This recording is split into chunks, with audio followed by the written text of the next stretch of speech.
Es bastante conmovedor ver que hay chinos que aún recuerdan lo que sucedió aquí, siendo que a lo mejor hay chilenos que ni siquiera saben que existe el pabellón de Pica.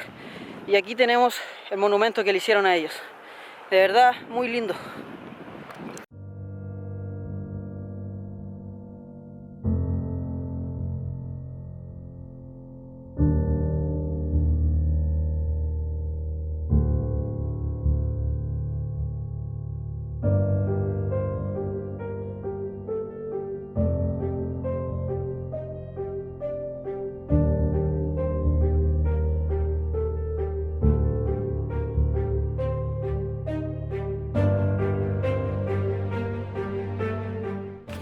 ¿Qué tal, hijos de la Pachamama? Bienvenidos a un nuevo video de Clouds.7. Yo sé que quizás te estás preguntando qué es el pabellón de Pica y bueno, te lo presento, lo tengo atrás mío y es un lugar histórico, un lugar de esclavos, un lugar de muerte, un lugar de veneraciones y un lugar verdaderamente histórico para mi país, pero que probablemente muchos no lo conocen y bueno, en este video intentaré mostrarle un poco cómo es y qué es lo que pasó en este lugar.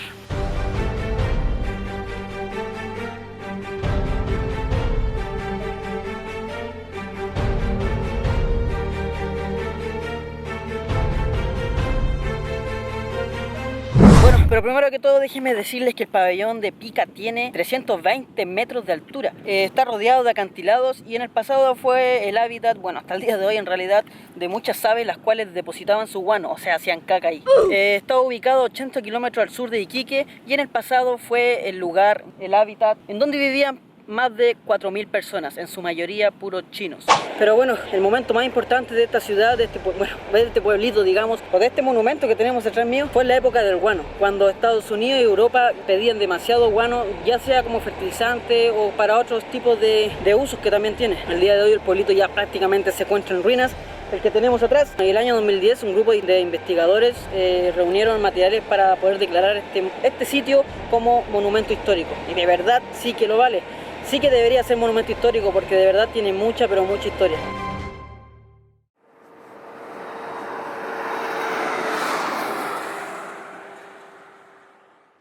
Bueno, pero para que entiendan un poco la historia del pabellón de Pica y cómo llegaron a haber esclavos en este sector, déjenme explicarle un poco a qué me refiero. En el siglo XIX el guano alcanzaba una demanda de precio tan alta que se necesitaba más mano de obra. No habían tantas personas aquí para trabajar en el guano, se necesitaba más personas, por lo que se vio la llegada de cientos de chinos culís desde Hong Kong, desde Hong Kong en China y desde Macao.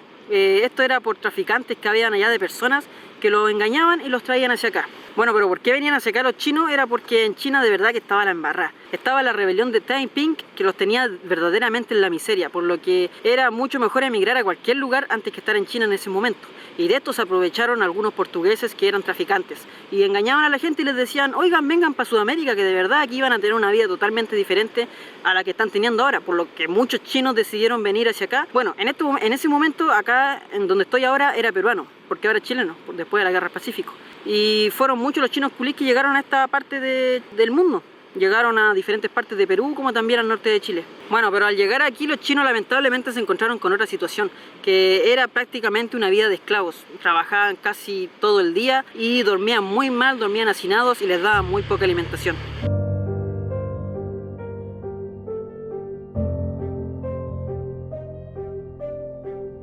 Y bueno, cabros, ¿se acuerdan que les dije que había un lugar en ruinas? Bueno, este es el pueblo que antes había en ruinas. Hoy día hay solamente una calle y todavía se pueden ver aquí las construcciones de cemento que quizás le hicieron los mismos chinos, los chinos esclavos que existían en ese momento.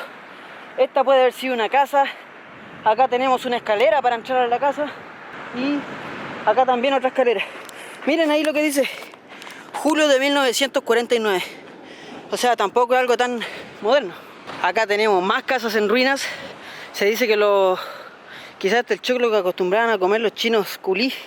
Chinos culís se les llamaba, por si acaso, no es que les esté diciendo garabatos ni nada. Pero miren, ¿se acuerdan que yo les dije que a lo mejor los chinos culís comían? ¿Será como un plátano añejo, no? Pero que quizás puede ser de los choclos que yo leí que comían. Se acostumbraban a comer mucho choclo y bueno, aquí están los choclos de los chinitos. Y bueno, acá también tenemos más ruinas del ex pueblo que acá existió. Y hay una casita frente al mar, quizás era la casita del jefe peruano que existía en ese momento.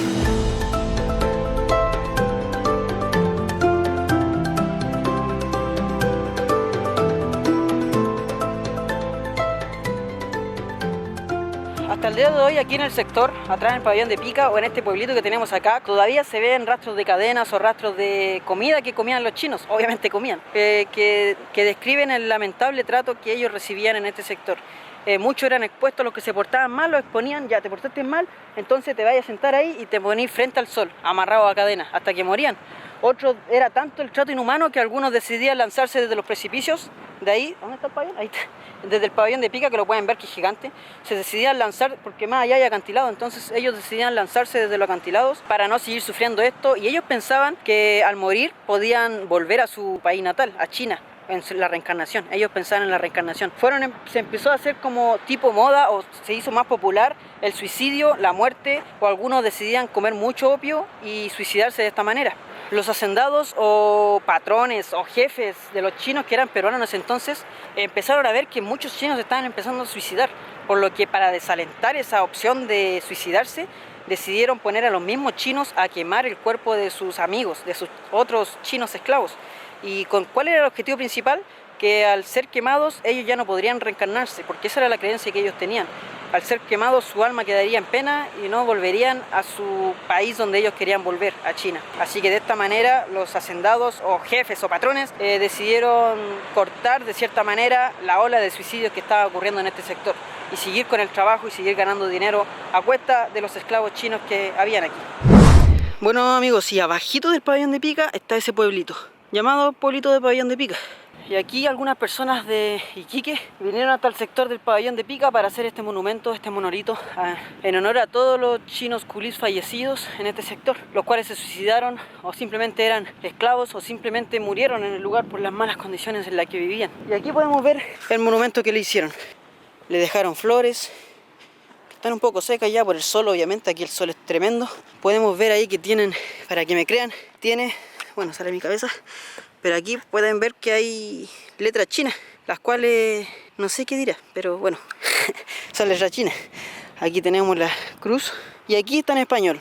Y podemos leer, de verdad, yo no sé si alcanzará a ver en la pantalla, o sea en la cámara, en memoria de nuestros compatriotas que llegaron a estas tierras dando su trabajo y sus vidas. En el silencio del anonimato, la colonia china de Iquique, a más de 100 años de su historia, les rinde un justo homenaje dando cristiana sepultura. Colonia china de Iquique, junio de 1979.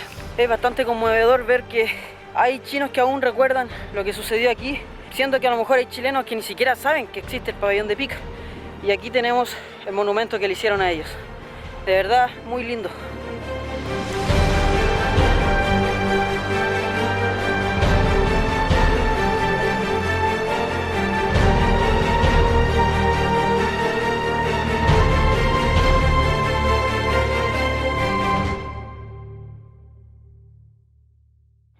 Bueno, pero para los que no sepan, luego de la Guerra del Pacífico, todos estos territorios peruanos pasaron a ser chilenos. Y con el paso de las tropas chilenas se fueron dando cuenta que existían muchos chinitos que eran esclavos. No solamente aquí en el pabellón de Pica, sino que también en Guanillos, hacia el norte, más adentrado hacia Perú. Porque en ese momento era una mano de obra muy barata, por lo que muchas personas empresarias, podríamos decir de ese momento, que eran peruanos, decidieron tomarlos como trabajadores. Y con el tiempo, al ir siendo liberados, estos chinitos se fueron uniendo al ejército chileno en la Guerra del Pacífico. ¿Por qué? Porque después de todo ellos estaban en contra de los capataces peruanos, entonces era una forma de vengarse. Y en el ejército chileno existía un militar, un marino, el cual se llamaba Patricio Lynch. Yo no sé si lo habrán escuchado en algún momento, al cual los chinos le llamaron el Príncipe Rojo, por su pelo rojo y porque fue prácticamente el que los liberó y el que sabía hablar chino, porque él estuvo en una batalla entre Inglaterra y China, por lo que aprendió a hablar chino cuando era joven, y ahora que estaba en la Guerra del Pacífico justo se encontró con esta situación, por lo que les dijo a los chinitos: oigan chinitos, ustedes que están esclavos, ¿les gustaría pertenecer al ejército chileno y pelear contra sus antiguos jefes, contra los peruanos? Los chinitos: ya, pues si estamos en otro lugar del mundo y la verdad es que no tenemos nada que perder, solamente darles las gracias a ustedes por habernos liberado, y también tenemos la suerte de poder patear el trasero a las personas que fueron injustas con nosotros. Obviamente no todos los peruanos fueron injustos con ellos, sino que solamente los capataces, pero los chinitos de verdad ya no estaban ni ahí y querían vengarse de alguna manera de todo el trato inhumano que habían recibido.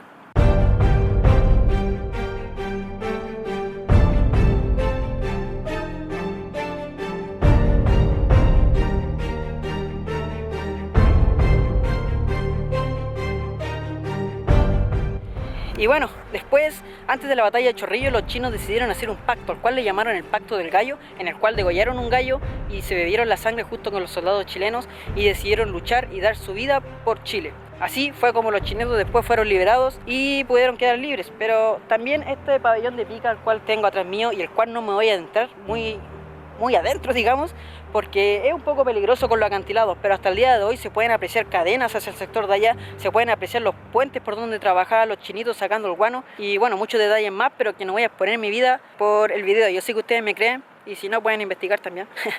Pero eso, hijos de la Pachamama. Ah, y lo que se me olvidaba también es que este fue un sitio de veneración. Había muchos indígenas que existieron antiguamente en los tiempos prehispánicos, los cuales venían a este sector y bajaban desde las alturas, desde el altiplano, a venerar este sector. ¿Por qué? Porque ellos decían que este era algo que la Pachamama le había dado y que era muy valioso para ellos, ya que tenían el guano, era una base muy fuerte de guano y en la cual tenía fertilizante para sus plantas.